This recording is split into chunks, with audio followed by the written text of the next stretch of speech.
Hello guys, আজ তোমাদের সাথে আমি পাবদা মাছের ঝোল রেসিপি শেয়ার করব। তার জন্য পাবদা মাছটাকে ধুয়ে লবণ হলুদ দিয়ে ভালো করে মেখে নিয়েছি। এদিকে আমি কড়াইয়ে সরষের তেল বসিয়ে দিয়েছি। তেল গরম হলে এক এক করে মাছগুলোকে দিয়ে ভালো করে লাল করে ভেজে নেব। দেখো আমার মাছগুলো ভাজা হয়ে গেছে। সেই মাছগুলোকে একটা গামলায় তুলে নিলাম।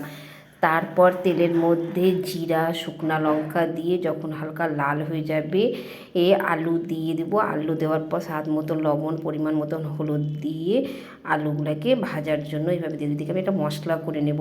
আদা, জিরার গুঁড়ো, লঙ্কার গুঁড়ো দিয়ে মশলাটা আমি এদিকে করে নিলাম। দেখো এদিকে আমার আলুগুলো ভাজা হয়ে গেছে। তারপর অর্ধেকটা টমেটো কেটে এর মধ্যে দিয়ে ভালো করে নেড়ে নেব। তারপর যে মশলাটা করে রেখেছিলাম সেই মশলাটাকে দিয়ে ভালো করে নেড়ে নেব।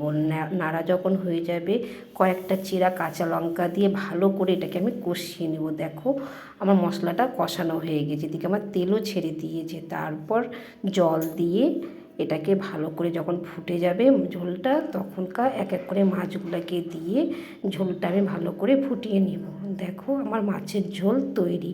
এটা একবারে পাতলা মাছের ঝোল। এটা গরম গরম ভাত দিয়ে খেতে খুবই ভালো লাগে।